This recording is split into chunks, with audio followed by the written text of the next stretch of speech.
नमस्कार मित्रांनो, तुमचं सर्वांचं स्वागत आहे एका नवीन व्हिडिओमध्ये. आता आपण काय करू, आता माझी बॅटरी किती राहिली बघू दे बरं मला.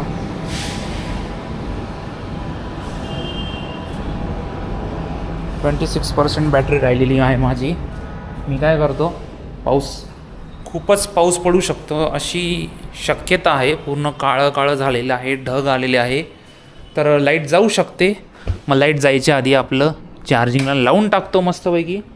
आणि इथं चार्ज झालं म्हणजे परत मग टेन्शन नाही आपल्याला, आहे ना. आणि थोडंसं मग थोडीशी मला एक्सरसाइज करायची आहे. मस्त की थोडासा वर्कआउट करतो आज. आता संध्याकाळचे वाजले आहेत 5:30 आणि बाहेर एवढे ढग भरून आले ना, असा फील येतो आहे जसं काय संध्याकाळचे 7:30 7:15 7:30 वाजले. त्याच्यामुळं मी आता जस्ट लगेच पटकन फोन चार्जिंगला लावला. म्हणलं लाईट गेली तर बोंब नको. ऑलरेडी माझी बॅटरी लो आहे. ऑलरेडी ऑलमोस्ट माझी बॅटरी आलेली आहे काहीतरी 21 का 22% होती. म्हणलं मी ॲक्च्युली 7 नंतर लावणार होतो म्हणलं पूर्ण, पण आता एवढे ढग आले ना, मग परत एकदा लाईट गेली तर परत काही 3-4 तास काही येत नसते लाईट, मला माहिती आहे. त्याच्यामुळे मी आता घाईत परत लावून टाकला फोन चार्जिंगला. आणि मी आता असा विचार करतो आहे की थोडासा वर्कआउट करतो, थोडीशी एक्सरसाइज करतो. स्वतःसाठी करायची आपल्याला, थोडीशी बॉडी मेंटेन ठेवायची आपल्याला बॉडी बिल्डिंग करायचीच नाही आहे, आपल्याला स्वतःसाठी करायची, मेंटेन ठेवायची बस. त्या मी आधेमध्ये थोडासा वर्कआउट हे करत असतो. कारण 6 पॅक्स निघतात 3 महिने नंतर. काही केलं नाही की 6 पॅकचा परत फॅमिली पॅक होतो, काही यूज नाही. ती कन्सिस्टन्सी ठेवली तर ते 6 पॅक्स राहतात. ही एक बेसिक गोष्ट आहे. आणि कोणी किती पण असला ना, कन्सिस्टन्सी नाही होऊ शकत. एक वेळ अशी येतेच की माणूस कंटाळतो तेच डेली रुटीन फॉलो करायला. त्याच्यामुळं 6 पॅक्स हे मीथ आहे. आयुष्यात एकदा करायला पाहिजे, ते मी केलं 6 पॅक्स. पण नेहमी नाही होऊ शकत, नाहीच होणार. आता तर होणारच नाही माझ्याकडून, तो भाग वेगळाच आहे. पण जी नवीन जनरेशन आहे ती करते सध्या 6 पॅक्स वगैरे. आहे माझ्या ओळखीचे काही जण, मी त्यांना असं कधीच म्हणत नाही की तुम्ही करू नका. आयुष्यात एकदा ही केलीच पाहिजे 6 पॅक्स, ते पण जवानीत. म्हातारपणात नाही बरं. म्हातारपण काय उपयोग नसतो त्याचा. जवानीतच केले पाहिजे 6 पॅक्स. ते माझे करून झाले 10. आता फक्त स्वतः मेंटेन ठेवायचं आणि नीट राहायचं, बस एवढंच उद्देश आहे आपला. थांबा तुम्हाला बाहेरचं दाखवतो. असं एवढं बघा, हे एवढं भरून आलेलं आहे सगळं, एवढे ढग भरून आलेले. त्याच्यामुळं पाऊस किती जोरात पडेल ना, काही सांगू नाही शकत. ॲक्च्युली पाऊस सांगितलेलाच आहे तसा या आठवड्यात, काहीतरी गुरुवार का शुक्रवारपर्यंत पाऊस सांगितलेला आहे. पण आता काल रात्री तर पडला बरं आहे की पाऊस.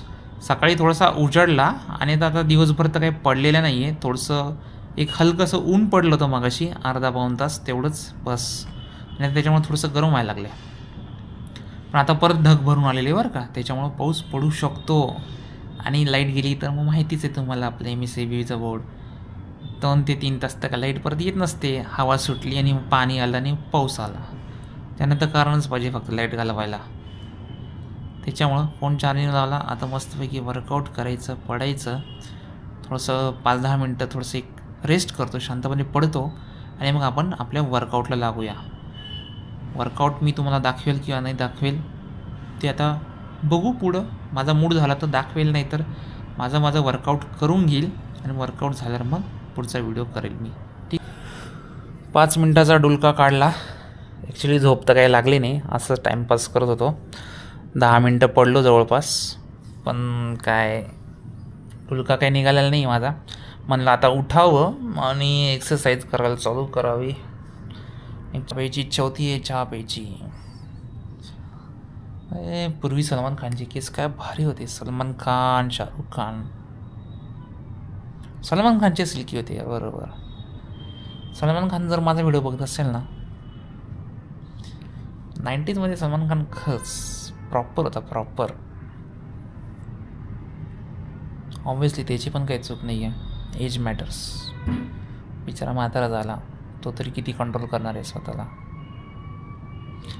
आता काही जण म्हणतील अनिल कपूरशी कम्पेअर करतील. अरे अनिल कपूरनं बॉडी केलीच कधी, तो आधीपासूनच बारीक होता बिचारा. जे खूप बारीक असतात ना ते म्हातारपणी चांगले दिसतात, आणि ज्यांची बॉडी बिल्डिंग असते तरुणपणी ते म्हातारपणी अवजड दिसायला लागतात, त्यांना वजन सांभाळता येत नाही आणि सुटायला लागतात. हे माझं ऑब्झर्वेशन आहे. खरं खोटं किती आहे ते मला नाही आयडिया. कोणी पण घ्या तुम्ही, अर्नॉल्ड घ्या, अर्नॉल्ड पण आता थोडासा सुटल्यासारखा दिसतो, बरोबर. Age matters bro. अमिताभ लुकडा होता तर अमिताभ चांगला दिसतोय आता. अनिल कपूर लुकडा होता तर आता चांगला दिसतोय म्हातारपणी. धर्मेंद्र तरुणपणी चांगली तब्येत होती धर्मेंद्रची, बरोबर, पण म्हातारपणी सुटल्यासारखं दिसायला लागला. Sunny Deol. Age matters bro. ठीक आहे, असू द्या, त्यांचं जाऊ दे खड्ड्यात. आता आपलं आपण बघूया. मी आता थोडीशी एक्सरसाइज करतो बाबा. जसं मी तुम्हाला बोललो होतो की इलेक्शनचं ते काम करायला जायचं होतं SIRचं, तर ते काम मी आत्ता करून आलो आहे आणि ऑलमोस्ट मला तिथं अर्धा तास लागला.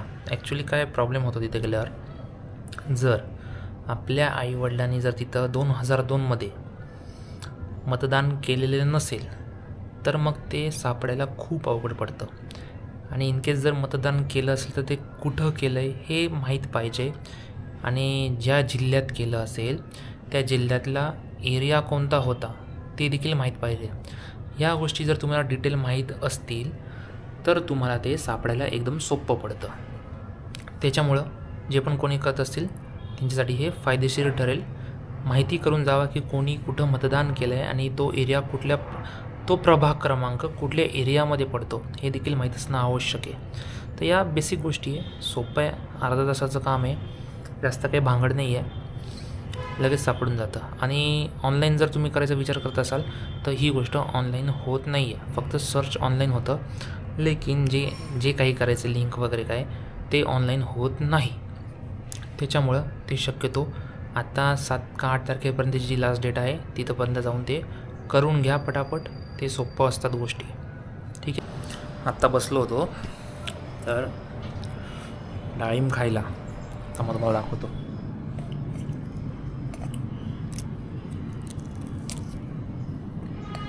चहा प्यायच्या ऐवजी आता डाळिंब खातोय मी. काही ऑप्शन नाही माझ्याकडे आता, खायला तर लागेलच ना पोटासाठी. चांगलं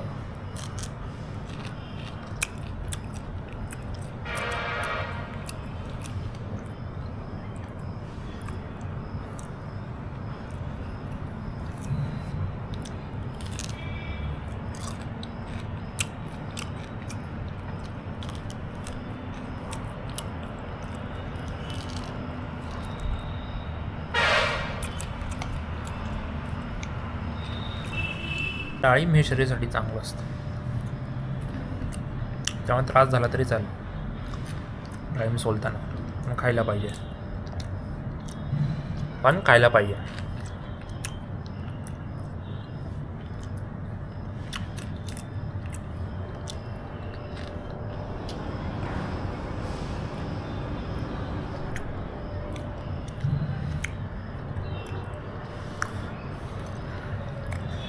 डाळिंब खाऊन घेतो थोडंसं, कारण एका हाताने खाता येत नाही आहे मला. त्याच्यापेक्षा काय करतो, डाळिंब खाऊन घेतो आणि मग परत व्हिडिओ काढतो, म्हणजे पुढचं काही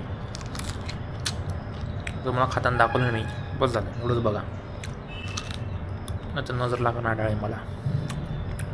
तर मित्रांनो, आजचा व्लॉग मी इथं संपवतो आहे, कारण जास्त टाकलं तर खूप मोठा होईल आणि त्यात काही मजा नाही मोठा व्लॉग करण्यात. त्यापेक्षा आपला मीडियम ठेवलेला केव्हाही चांगलं.